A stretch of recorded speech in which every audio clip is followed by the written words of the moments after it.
eraser, scale, and I got आपको memory power, ये game के जरिए से आप बच्चों की याददाश्त बढ़ा सकते हैं। हाँ, नेक्स्ट कंसंट्रेशन, कि अगर आप थोड़ा सा भी इधर उधर हो गए तो वो चीज़ मिस हो जाती है, तो बच्चों का कंसंट्रेशन इंक्रीज हो सकता है। नेक्स्ट और हाँ, एक चीज़ देखेंगे आप कि जो चीज़ रिपीट होती है वो जल्दी याद होती है। क्लास में कोई बच्चा है या आपके क्लासमेट या कोई है तो नया है तो नाम याद नहीं होता, सब लोग जब उनका नाम लेते रहते हैं तो हमको भी याद हो जाता है। तो इसी तरह से जो सर्कल के अंदर जो बार बार वर्ड्स आ रहा था जल्दी याद हो रहा था। हाँ, रिवीजन का फ़ायदा ये होता है कि जल्दी याद होता है, तो रिवीजन करने का फ़ायदा ये है, हाँ, रिपीट करना बहुत ज़रूरी है। बच्चों को एक बार पढ़ाते ही याद नहीं होता, कि बच्चों को बार बार वही चीज़ों को, कॉन्सेप्ट को बताना पड़ता है। ठीक है, बच्चों के जरिए से भी हमारे जरिए से भी। जी, और अभी वर्ड्स आ रहे थे, देखिए और क्या हो सकता है। रिवीजन करवाने के लिए टीचर्स को ज़्यादा हार्ड वर्क करने की जरूरत नहीं, अपने आप हो जाता है। हाँ, मैं तो आराम से ठहरा था। हाँ। आप लोग पूरा, तो smart work is important, mental physical work ज़्यादा, या जी जी हाँ, लिसनिंग स्किल इंप्रूव होती है, सुनना पड़ता है बच्चों को, और एक तक सबका पार्टिसिपेशन होता है, सब अकेले को नहीं रहते। हाँ, और अगर आप इस गेम्स को कंसाइज करें, फॉर एग्जांपल जैसे आप लोग करे थे कि स्टेशनरी की दुकान से ही खरीदे सब लोग, तो स्टेशनरी का सामान याद हो गया। अगर आप वेजिटेबल पढ़ा रहे हैं बच्चों को, तो आप ये सर्कल वेजिटेबल शॉप तक करो, तो बच्चे पूरे तरकारी खरीदते हैं, तो वेजिटेबल के नाम याद हो जाते हैं बच्चों को, है ना, कलर्स हैं या और इस तरह से कुछ और चीज़ें हैं। तो थिंग्स को याद कराने के लिए भी ये एक्टिविटी आप करा सकते हैं। ऐसे बहुत से क्रिएटिव चीज़ें आप लोग कर सकते हैं। ठीक है, अच्छा था ना, इंटरेस्ट आता है बच्चों को ऐसे बिठा के पढ़ाने के बजाय चलो आज हम गेम खेलेंगे। गेम में भी 2 शीट दे रहा हूँ, वो शीट से आप क्या करेंगे, इनको बोलना है और वो सुनकर जो है वो उसको उतारेंगे। ठीक है, तो एक्सप्लेन करना, हाँ, बगैर देखना नहीं, सिर्फ सुन के उतारना होगा। ठीक है,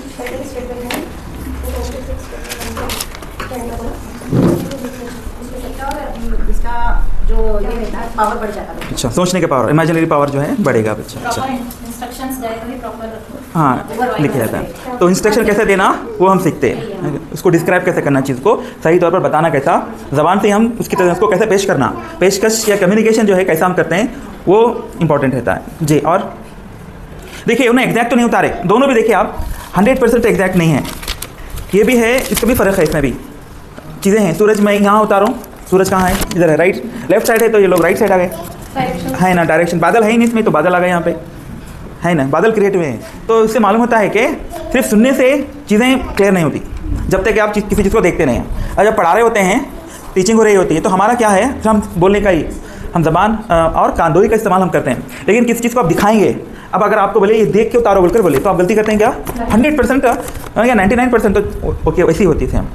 तो पढ़ाते वक्त में दिखाना भी बहुत ज़रूरी है। फॉर एग्जांपल अगर आप कोई चार्ट यूज़ करें पढ़ाते वक्त में, है ना, या कोई विजुअल यूज़ करें, है ना, तो देखने के बाद बच्चों को साइंस में या किसी चीज़ में भी आप बता रहे हैं कि कोई एक ऐसा फल है, कोई यहाँ जो नहीं मिलता वो फल का नाम बताओ, देखेंगे कोई, हाँ, ड्रैगन फ्रूट, ठीक है, अभी मिल रहा होगा, मिलता है, लेकिन आम बच्चों को मालूम नहीं ड्रैगन फ्रूट ऐसा होता है वैसा होता है। आप बोलिए जी, हाँ, जैक फ्रूट है, ओके, तो उसके बारे में आप 1 घंटा स्पीच करो, वो इक्वल टू 1 फोटो, है ना। तो आप पढ़ाते वक्त में सिर्फ ज़बान का सहारा मत लीजिए, तो जो टीचिंग एड्स रहते हैं ना, उसको भी आप यूज़ करना चाहिए, छोटे छोटे बनाना और उसको पेश करना भी बहुत इंपॉर्टेंट रहता है। तो ये एक्टिविटी से मालूम होता है कि आप सिर्फ बोलने पर ही इक्तफा मत कीजिए, बल्कि कुछ एक्टिविटीज़, हाँ, बताने के ऊपर भी एक कीजिए। फॉर्म कैसे करते हैं, हाउ यू फॉर्म ग्रुप। आप क्लास में ग्रुप वर्क देना है, समझो, ग्रुप बनाना है, एक 5-6 ग्रुप बनाना है स्ट्रेंथ के हिसाब से। तो कैसे बनाते, कैसे हैं आप, इधर वाले ग्रुप बन जाओ, उधर वाले ग्रुप, ऐसा ऐसा बनाते, हाँ, कैसा, how you make the group. हाँ, स्ट्रेंथ काउंट करेंगे, नहीं, नाम तो बाद में, पहले तो ग्रुप तो बना ना।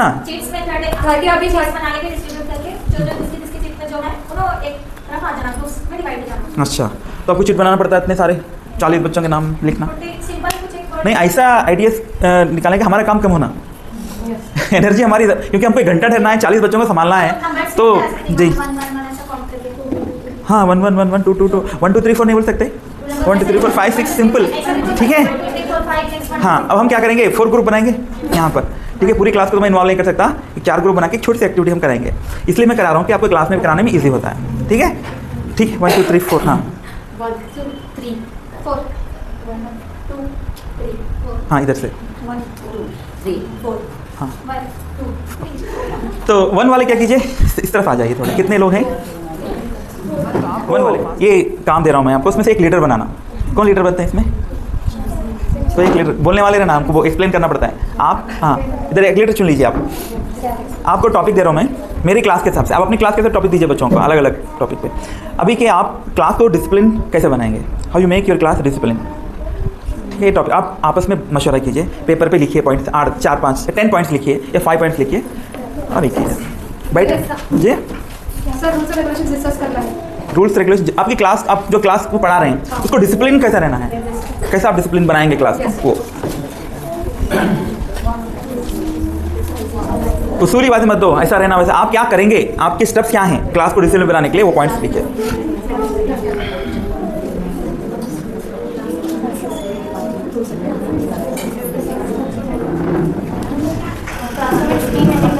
फर्स्ट तो बच्चों को और एक्टिविटीज जो हम करा रहे हैं उसमें इन्वॉल्व करना और आने से बच्चे एंगेज होते हैं एक्टिविटीज करने के लिए, और रूल्स बनाना, और बच्चों में वीडियो बनाना सीखा जो क्लास को रिप्रेजेंट करना। फिर शॉर्ट स्टोरीज के जरिए क्लासरूम में डिसिप्लिन कायम कर सकते हैं। फिर बच्चों से interesting questions discipline rules in the classroom. When we start the teaching, before start the teaching, we have to done some activities, and all students should be participate or engaged in that activity. Never demotivate a single child. Make class responsible person in the respective classes. Then always motivate the students. Group activities should be done in the classes. Teacher's turn is more, and the teacher should be dominant, always dominant among the students. And child-centered education should be there. Students का participation ज़्यादा होना है, teachers का कम। Thank you.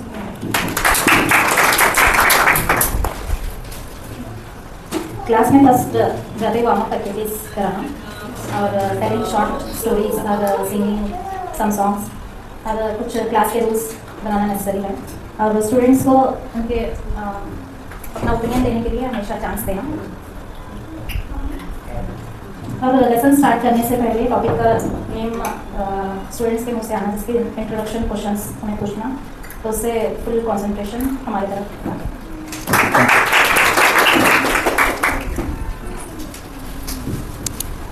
Teacher can make these rules in his or her classroom. First, they should make rules, and that paper of rules and regulations should be pasted on the wall so that the students can see and maintain that rules and regulations.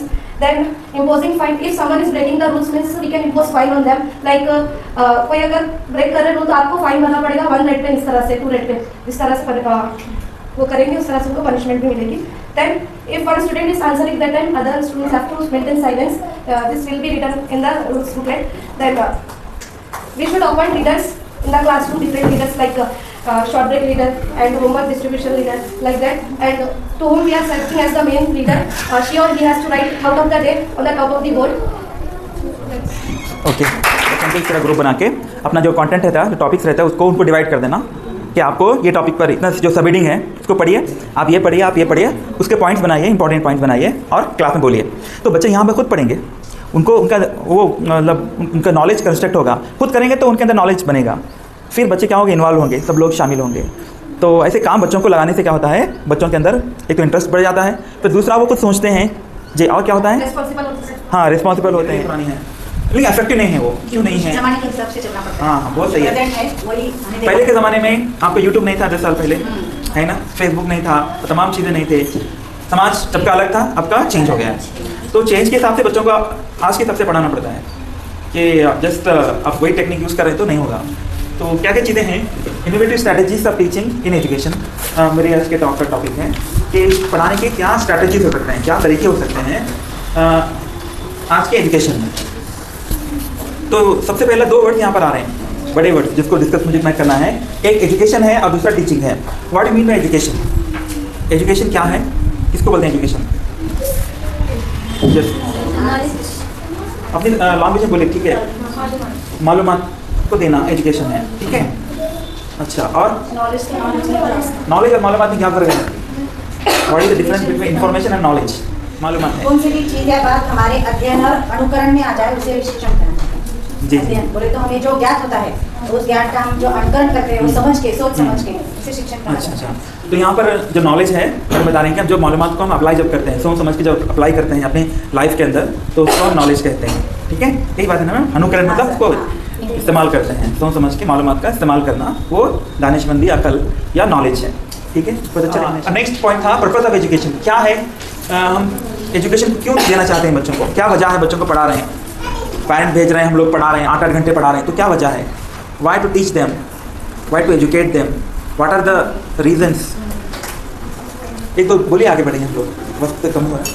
तो purpose of education, कुछ लोग बोलते हैं पैसा कमाने के लिए, पढ़ना, बड़े होकर कुछ काम के काबिल बने, पैसा मिले, ज़रूरत है ये भी, ऐसा नहीं कि पढ़े और बेकार रहें, तो पैसा कमाना भी बहुत ज़रूरी है ज़िंदगी के लिए, ठीक है, लेकिन ये कंप्लीट पर्पस नहीं हो सकता। और नेक्स्ट पर्पस बताइए। एजुकेशन उनको काबिल बनाने के लिए, टैलेंटेड बनाने के लिए, हाँ जी, गुड सिटीजन बनाने के लिए, अच्छा शहरी बने, दूसरों को तकलीफ ना दें, दूसरों को ख्याल रखें, अच्छा इंसान, घर के वालों को भी सुकून में रखें, बाहर वालों को भी। तो ये एक रीज़न। और मैं भी पहले वाले पर्पस ऑफ एजुकेशन पे हम लोग हैं अभी जी। तो और क्या क्या हो सकता है? सामाजिक प्राण बोलते हैं। हाँ, सामाजिक प्राण, हाँ। उसे राजकीय, आर्थिक और सामाजिक दृष्टि परिपूर्ण करने के लिए हम उसे एजुकेशन देने की कोशिश करते हैं। समाज में कौन सी भी अगर चीज़ को अगर उसे फेस करना है तो जो एजुकेशन के तौर पे उसे मिलता है, उस रूल्स और रेगुलेशन को फॉलो करते हुए समाज में निडर होकर जी सकता है। जी जी, बहुत सही है कि इंसान को तमाम ज़िंदगी के तमाम मालूमात दें, सामाजिक हो, माशी हो और तमाम चीज़ें, तो कम्पीट विद द वर्ल्ड। अच्छा, जी, बहुत सही है। तो इसको एक आम ज़बान में आम डेफिनेशन ये है कि उनको एक कामयाब इंसान, सक्सेसफुल मनुष्य बनाने के लिए उनको तालीम देते हैं।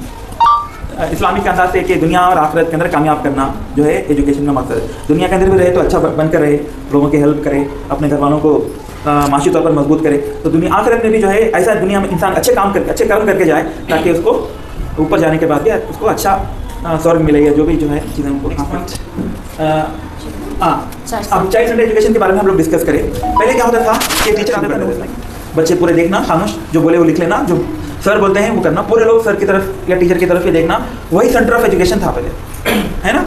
लेकिन अब क्या हो गया है, ये चाइल्ड सेंटर एजुकेशन का कॉन्सेप्ट आया है। न्यू स्ट्रैटेजी ये है कि बच्चा जो है सेंटर में रहे, वो काम करे, वो तमाम हमारे एक्टिविटीज़ जो है बच्चे के लिए हो, सब लोग बच्चों को देखें, बच्चे एक्सप्लेन करें, बच्चे ही बताएं, क्वेश्चन करें, आंसर भी वही करें, एक्टिविटीज भी वही करें, तो बच्चों को मौका मिल ज़्यादा काम करने का। तो वो सर की बजाय अब वो सेंटर में कौन है? चाइल्ड है। That is called child centre education. जब तैयार होकर आते हैं, ये मुझे पढ़ाना है बोलकर, तो आप सोचना है कि मेरी आज ये टॉपिक है, टॉपिक के अंदर जो है क्या क्या एक्टिविटीज हम करा सकते हैं ताकि बच्चे इन्वॉल्व हो। सोचना थोड़ा सा, कोई टॉपिक है, कोई हम पोएम पढ़ा रहे हैं, तो पोएम के अंदर मैं क्या करूँ कि बच्चे ज़्यादा इन्वॉल्व। पढ़ाने से पहले हम दो तीन चीज़ें बहुत इंपॉर्टेंट है। पहला ये है कि इसके लर्निंग आउटकम्स क्या हैं। हाँ, येलोज बोलते हैं इसको, येलोज जी, येलोज माने लर्निंग आउटकम्स।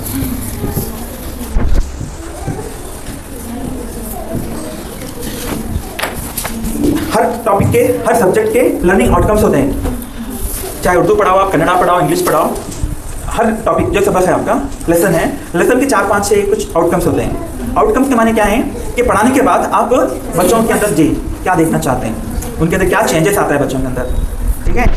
ये अब एक पद्य पढ़ा रहे कन्नड़ में, पद्य कंप्लीट होने के बाद, मेरा लेसन 8 दिन का था, 8 दिन में कंप्लीट हो गया। अब उसके बाद क्या कि बच्चे के अंदर क्या चेंज आया, क्या बच्चे उसको ज़बानी उसको पढ़ने वाले बने, कन्नड़ को अच्छा समझने वाले बने, क्वेश्चन करने का कैपेसिटी उनके अंदर आया क्या, हाँ, सोचने का समझने का कुछ कैपेसिटी उनके अंदर आएगा। कुछ ऐसे चीज़ें रहते हैं कि सबक होने के बाद वो बच्चों के अंदर आना। ऐप है फ्री का, ChatGPT आप डाउनलोड कीजिए, हर चीज़ आपको अवेलेबल है। अब लेसन प्लान ले लीजिए, उसका लर्निंग आउटकम ले लीजिए, क्वेश्चन पेपर बनाना है आपको, मेहनत नहीं करना है, टॉपिक का नाम डालो, प्लीज़ 20 मार्क्स दे दो, 20 मार्क्स क्वेश्चन पेपर तैयार 2 मिनट में। क्या क्या मेहनत करते, स्मार्ट बनना आजकल, हाई यूज़ तो यूज़ कीजिए, है ना। अच्छा मत बोलो, ऐसे माथे मत लाओ क्या को बोलो लेकिन उसमें आपको चाहना सेम टू सेम नहीं करना, कॉपी पेस्ट नहीं। क्वेश्चन बनने के बाद आप देखिए ये क्वेश्चन रिलेवेंट है कि नहीं, पढ़ाई क्या नहीं क्लास में, बच्चे इसका आंसर कर सकते हैं नहीं कर सकते, उनके लिए सूटेबल है कि नहीं, तो चेंज कीजिए उसको, थोड़ा सा माइंड भी अप्लाई कीजिए, है ना, करके आप उसको यूज़ कीजिए। तो टेक्नोलॉजी का इस्तेमाल आप करना चाहिए। यहाँ पे क्या करना है आपको कि 5 सीक्वेंस के लिए 1 2 3 4 बोलेंगे, 5 जैसे आता है, 5 10 15 जैसे आएंगे, क्लैप करेंगे, बोलना नहीं इसको, ठीक है, आमने सामने ठहरिए, ठीक है। 1 3 4 5 को क्लैप करना, हाँ, 6 बोला, 6 7 8 9 11 11 12 13 14 16 17 18 19 21 22 23 24 26 fast 28 29 30 बोलना नहीं आओ।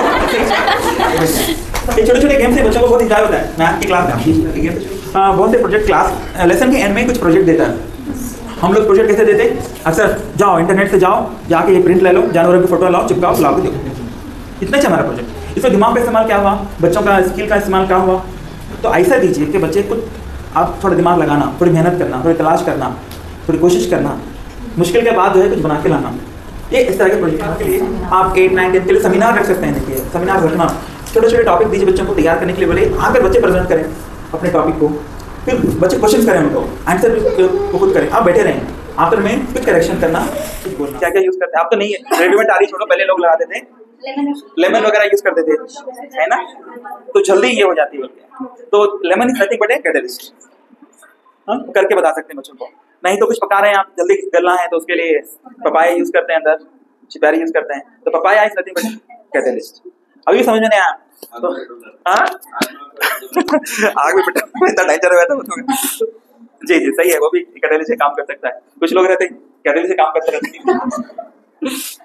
ठीक है, अब बच्चे जा रहे हैं, कुत्ता पीठ लगा तो देर भागता है वो, कुत्ता भी कैटलिस्ट बन गया, तो रेट ऑफ रिएक्शन का ज्यादा है।